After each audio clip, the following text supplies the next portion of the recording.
Hello, I'm Dr. Marianne Teitelbaum, and today we're going to talk about the daily oil massage known as abhyanga. Now, Ayurveda is built on many fundamental principles which together can create a long, healthy life. But one of the hallmarks of Ayurvedic wisdom is the daily oil massage known as abhyanga. Let's take a look at the many reasons the ancient doctors thought it might be a good idea to rub the body with oil several times a week, from the time a baby's born all the way up into old age. My teacher and mentor, Vajramakant Mishra, used to say to be very careful what you put on your skin, since the skin is very porous, and whatever you put on it goes directly into the bloodstream, quicker than if you had taken it by mouth. When you swallow something, it has to go through the entire digestive tract to be absorbed. But when you put it on the skin, it goes directly into the bloodstream, bypassing digestion completely. Now, many people report to me that they take various oils internally, like fish oil, evening primrose oil, and other omega-3 oils.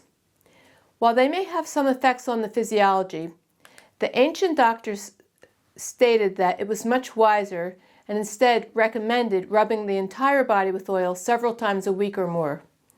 In this way, the oil is taken up through the skin, giving an immediate effect on the entire physiology.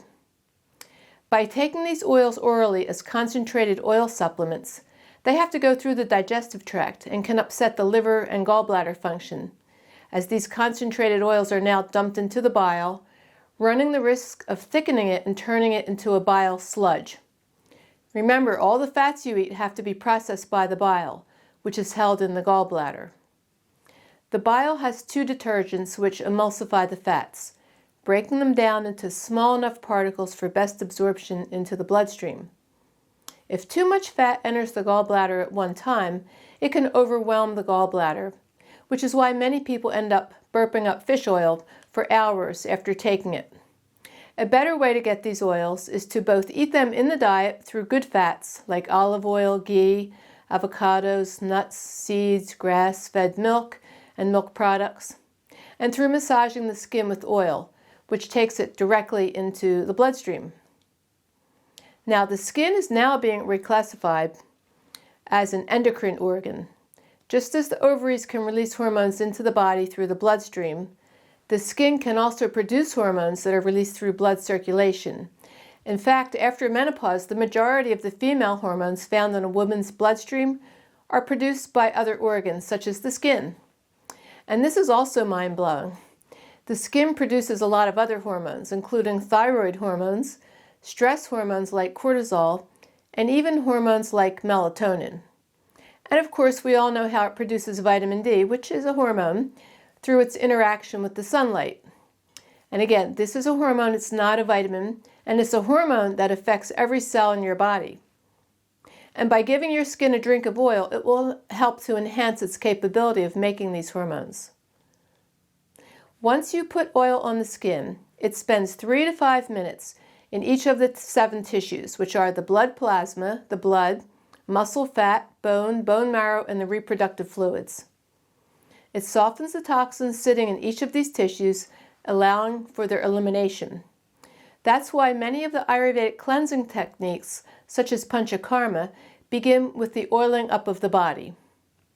Once the oil is applied to the skin and left on for 20 minutes or more, you could either enter a steam sauna or take a warm bath or a shower.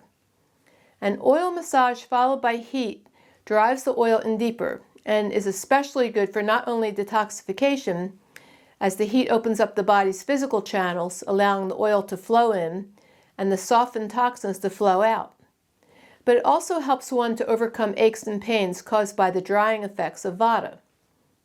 This is especially true in the latter years of life, known as the vata stage of life, where the elements of vata can take over, literally drying up the body.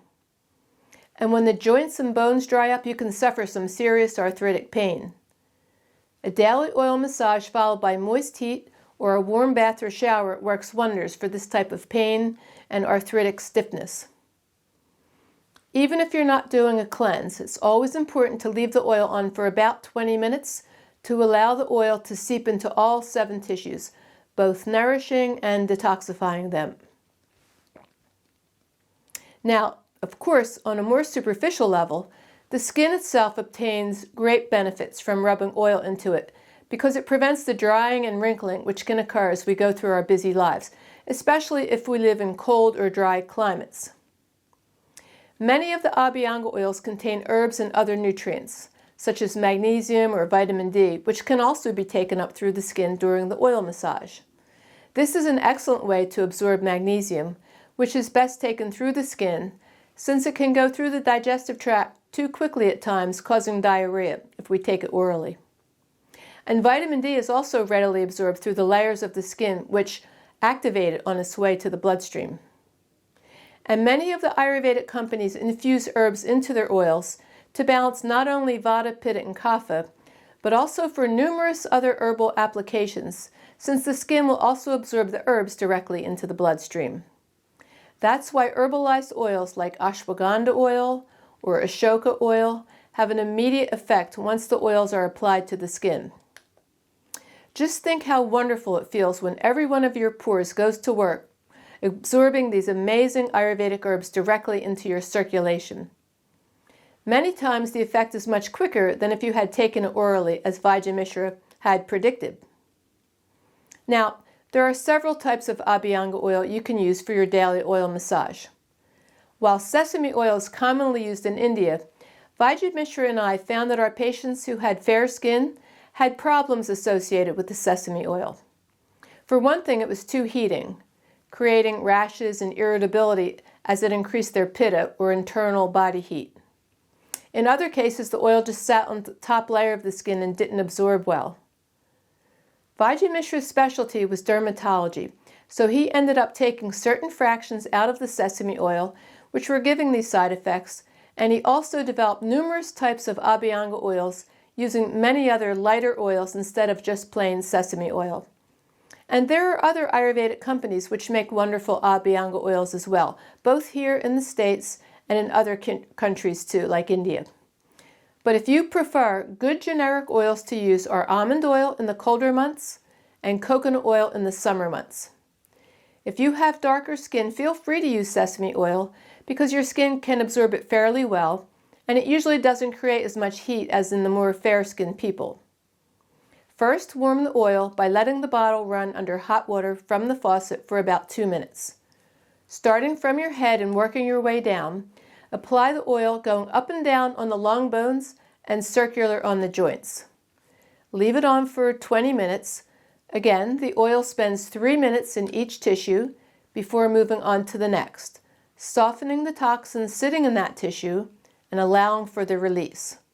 And since there are 7 tissues, it's good to leave the oil on for about 20 to 21 minutes to allow all 7 tissues to be both nourished and detoxified. Then you can wash off the oil. You can use besan or chickpea flour to rub onto your skin as you're washing it off, as they do in India, or a nice mild soap or no soap at all. Towel dry yourself and feel how not only your skin, but your whole body feels nourished and calm, and notice the glow coming up from the skin as the impurities are removed and the ojas begins to shine through. Do an oil massage as many days of the week as time allows, and by doing so you will feel very nourished, calm, less joint pain, and you'll feel an overall sense of bliss, joy, and radiant health as the oil penetrates deeply into the physiology, relaxing your nervous system and balancing out your endocrine system and hormones as well. I'm fairly certain that rubbing the body with oil extends your lifespan, in much the same way as rubbing oils onto fine furniture extends their luster and beauty. You will definitely feel a shift in your health each time you do abhyanga. It's no wonder these daily oil massages have been at the center of Ayurvedic treatments and will continue to be so for millennia to come. Thank you.